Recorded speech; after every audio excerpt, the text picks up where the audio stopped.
Salam geng. Okey, untuk video kali ini cikgu akan share macam mana nak menggunakan kaedah penghapusan untuk menyelesaikan persamaan serentak yang melibatkan satu persamaan linear dan satu persamaan tak linear. Cikgu akan guna contoh dalam buku teks muka surat 81. Baik, kita terus lompat ke dia punya soalan. Okey, macam biasa kita bagi dia nombor.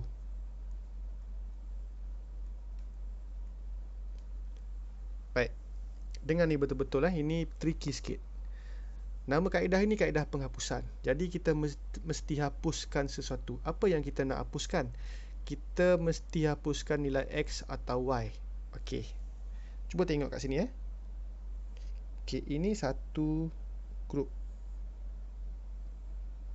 Ini satu grup. Okey, yang ini kita biarkan dia, sebab dia ada kuasa 2. Kita tengok yang ini. Sekarang ni, sebelum kita hapuskan nilai ini mesti mempunyai nombor dengan huruf yang sama. Okey, kalau kamu tengok yang atas ini Y, yang bawah ini 2XY. Dia punya simbol tak payah tengok. Tengok dia punya nombor dengan huruf je. Okey, atas tu Y, bawah tu 2XY. Seperti apa yang kita tahu, bila kita nak hapuskan, dia mesti sama. Maksudnya kita kena ubah yang atas ini, nilai dia sama dengan bawah. Okey, bawah ni ada 2XY. Dekat atas ini ada Y je. Macam mana kita nak ubah Y ni jadi 2XY? Yang ini kena fikir. Kita kena pastikan dia mempunyai nilai yang sama. Macam mana kita nak samakan dia? Okey, kita kena darab dengan 2X. Maksudnya, persamaan atas ini kita kena darab 2X. Dia akan jadi macam ni. Okey, cikgu bagi contoh. 2X tambah Y sama dengan 4. Atas ini kita darab dengan 2X. Bila kita darab 2X, darab je masuk. Dia akan jadi 4X kuasa 2 tambah 2XY sama dengan 8X. Persamaan ini cikgu ubah jadi macam ni. Okey, kita letak persamaan 2 ni dekat bawah.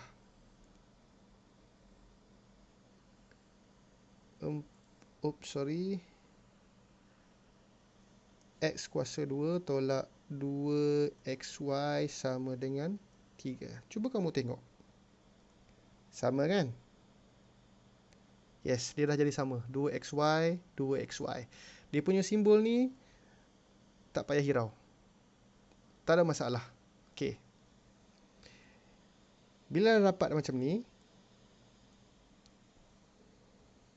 kita kena pilih tambah ataupun tolak supaya nilai yang ini akan jadi sifar.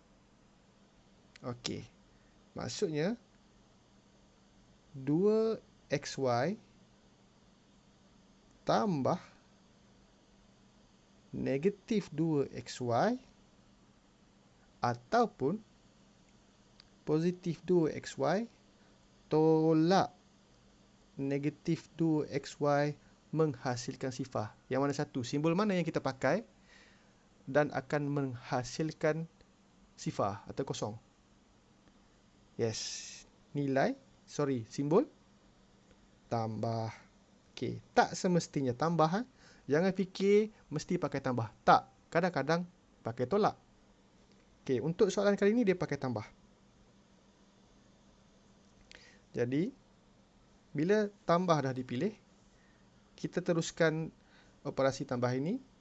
Ini tambah dengan ini tambah dengan ini tambah dengan ini. Jadilah dia macam ni. 5x kuasa 2. Datang dari mana ni? 4x kuasa 2 tambah x kuasa 2. Okey. Kemudian yang ini jadi sifar kan? So, kalau tak tulis pun tak ada masalah. Okey, yang ni jadi macam mana? 8x tambah 3. Boleh tambah tak? Tak boleh kan? Kita boleh tulis jadi macam ni. 8x tambah 3. So, kita boleh alih yang ini ke sebelah.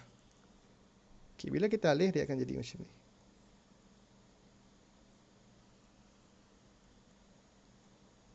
Okey, geng. Apa nama ni?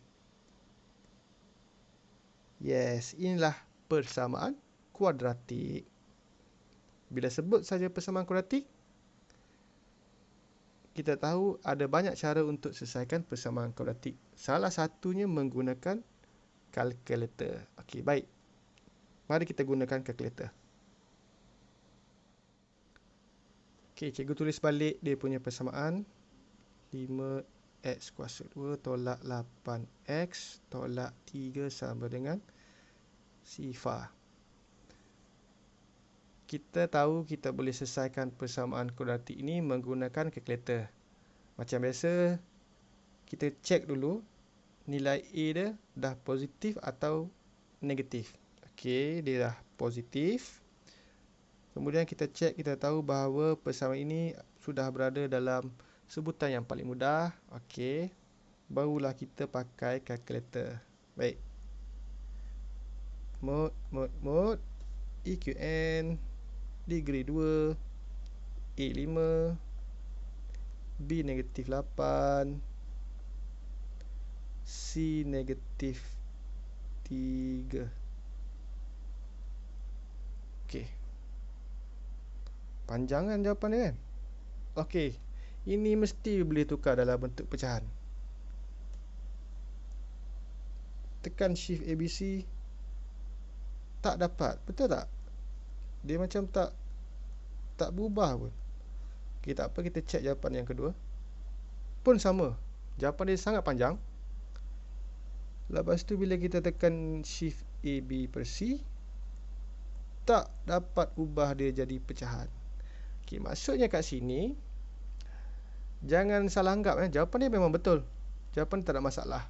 Cumanya kita tak boleh pakai kaedah pemfaktoran sebagai langkah kerja.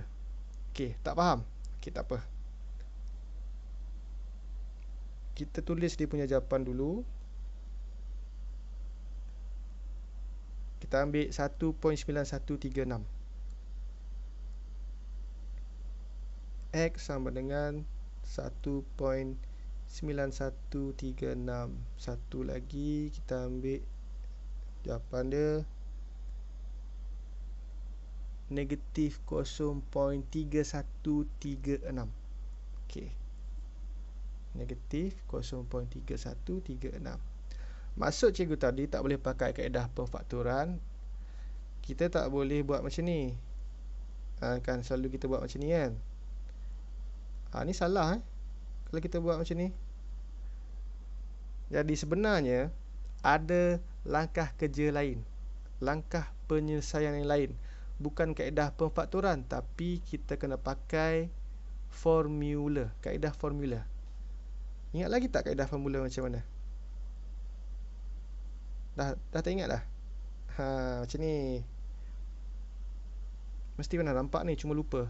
X sama dengan negatif B tambah tolak B kuasa 2 tolak 4AC per 2A. Okey, apa guna formula ni?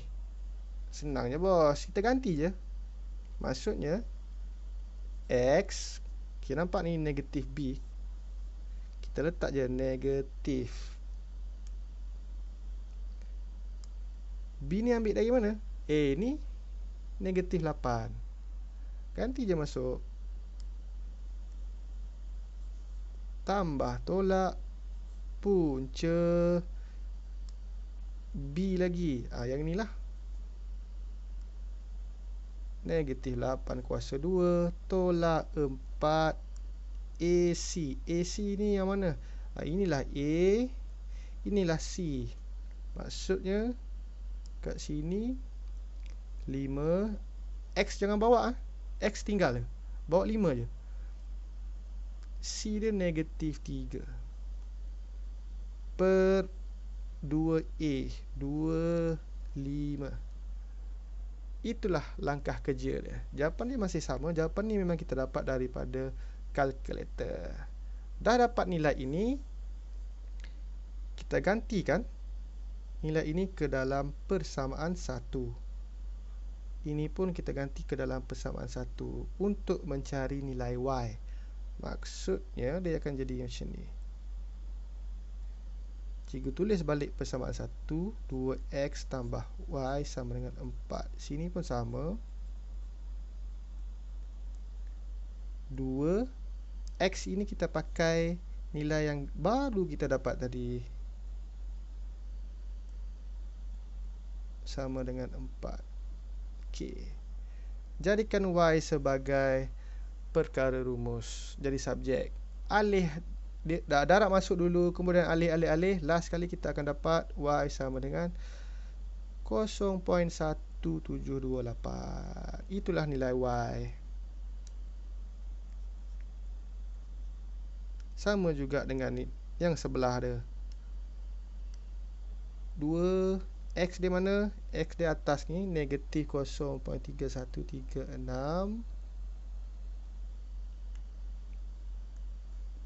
tambah y sama dengan 4. Jadikan y itu sebagai subjek. Alih-alih dia, last kali kamu akan dapat y sama dengan 4.6272. Itulah jawapannya. X sudah dapat, Y pun sudah dapat. Nak cantik lagi kita tulis macam ni. X 1.9136, Y 0.1728. X negatif 0.3136, Y sama dengan 4.6272. Itulah jawapan terakhir kita. Habis sudah cara menggunakan kaedah penghapusan untuk menyelesaikan persamaan serentak yang melibatkan persamaan linear dan persamaan tak linear. Itu saja video untuk kali ini. Jumpa lagi di video yang seterusnya. Terima kasih.